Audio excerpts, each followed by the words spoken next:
Holy Mother of God, you guys. This is how you make a comeback. This right here. And honestly, this is exactly why they're called kings. They've been setting the standard, not just for PPop, but for the entire freaking industry. I know for sure we all got super giddy inside, and I have to admit, I didn't expect to get this hyped over a teaser. In this video, we just want to share our thoughts on it. Granted, they'll probably release a longer cut with more context soon, and we're beyond excited about that. But anyway, let's dive in. Okay, so let's kick things off with the obvious clues. The video clearly pays tribute to their previous songs, like right here at 2 seconds with the compass, globe, and map. At 4 seconds, you can see the map more clearly. And yeah, we can connect them to Mappa and What. At 7 seconds, there's a more obvious tribute to What, especially this flag with a question mark and the scaffolding. We also catch a broken soda machine, which could be a nod to Bazinga. Then at 19 seconds, we spot the boombox from Wyatt, and the bench, which I think we can tie to Niebe. There's also this abandoned-looking house, but we're not too sure about that. But possibly a nod to Ilo. Also, the barrels over here, which we believe should be from Ganto or the trailer they released with the explosions and stuff. At 28 seconds, there's that cart, and of course, the moon. 32 seconds, of course, needs no further explanation, right? At 42 seconds, we see a golden glowing tree, which we've also seen before, right here. And at 50 seconds, there's the apple, which SB19 has used a bunch of times. We saw it in I Want You, and recently Pablo had it in the Boy Who Cried Wolf video as well. And as we keep going, we see the guys walking toward what seems to be like oblivion. Okay, so I think a lot of us can agree that the teaser definitely gives off some biblical vibes, right? The imagery of a woman, an apple, and a golden tree totally brings to mind the story of Eve and the Tree of Knowledge from Genesis. In the Bible, when Eve picks the forbidden fruit, it's seen as like humanity's first step toward self-awareness, free will, and like, you know, the knowledge of good and evil. Now, if they're drawing from biblical stories, it might not be about sin per se, but more about growth, awakening, and maybe like empowerment.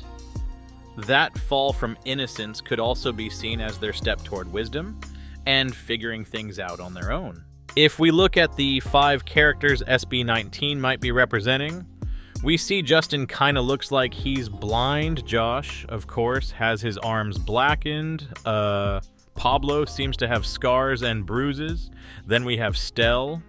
He looks super clean and untouched. And then there's Ken, who's all mysterious.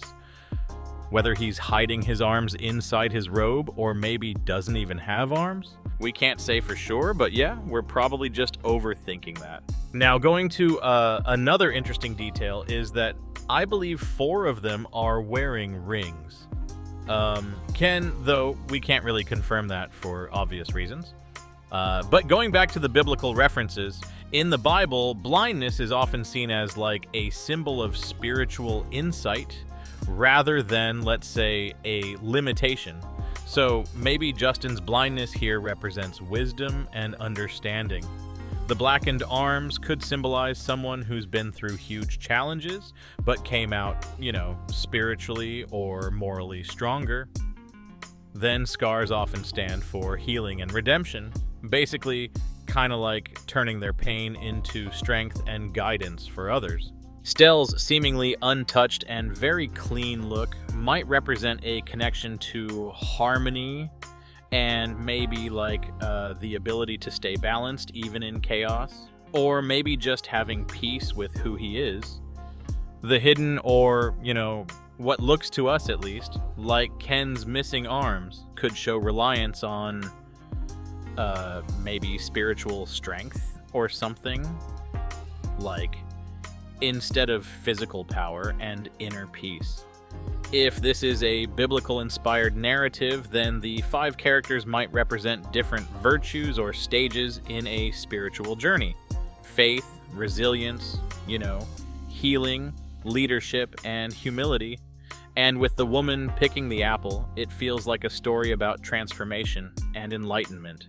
But also maybe Justin has that I thing because he's usually the visionary in terms of like creative stuff, right? Something like that. Maybe Stell because so many haters always attack his physical appearance. Ken always the mysterious one. Maybe even symbolizing that there's still more that we haven't seen from him. Then Josh having gone through so many hardships, and maybe because in one of their podcasts, I believe it was, when they said Josh would be the one who would help people whenever someone is getting beat up. Something like that. Who else? Oh, Pablo, of course. He wears his scars proudly, like the stuff he's gone through that made him stronger. Okay, so now I want to share my interpretation with you guys from a gamer's POV. Also, shout out to my fellow gamers out there. Anyway, yeah.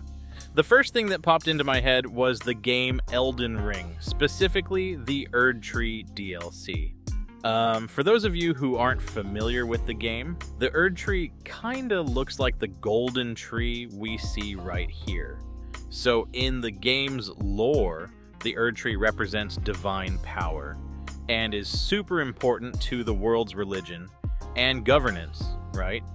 It holds the power of the Elden Ring, which is basically the source of order and life. So the characters either worship it or want to control it. On a deeper level, the Erdtree is tied to like life, death, and rebirth. But as you play through the game, you start to uncover some darker truths about its role and the cost of keeping everything in order. So going back to SB19 wearing rings, right? If I'm going to use the Elden Ring reference here for those who haven't played it, the Elden Ring isn't like a literal wearable ring. It's more like a metaphysical concept, a cosmic force that, controls life, death, and everything in between. Think of it like a magical sort of framework or set of runes that keeps balance and order. It defines things like time, nature, and even the essence of souls. Now, the ring is made up of different runes, each representing different parts of this cosmic order. And at the start of the game, the Elden Ring has been shattered, causing chaos and throwing the world off balance. Different characters like demigods and powerful beings fight over its broken pieces to control its power and create their own sort of version of quote-unquote order. As a player, your mission is to find these runes, or to say it simply, find the broken piece, and basically decide if you want to fix it, reshape it, or even destroy it based on your choices. So, to sum it up, it's like the fabric of reality itself, broken and waiting for someone to decide what happens next. And yeah, I know the SB19 guys are gamers, but I'm not sure if they've played Elden Ring. Still, I thought it was like a possible cool connection, if it has indeed any connection to that. But I'm probably just geeking out right now, so yeah. Oh, also, by the way, in Elden Ring, the broken pieces are scattered all over the world. And yeah, powerful demigods, like the big bosses in the game, hold these pieces, and it's up to you to take them down and claim the pieces they hold.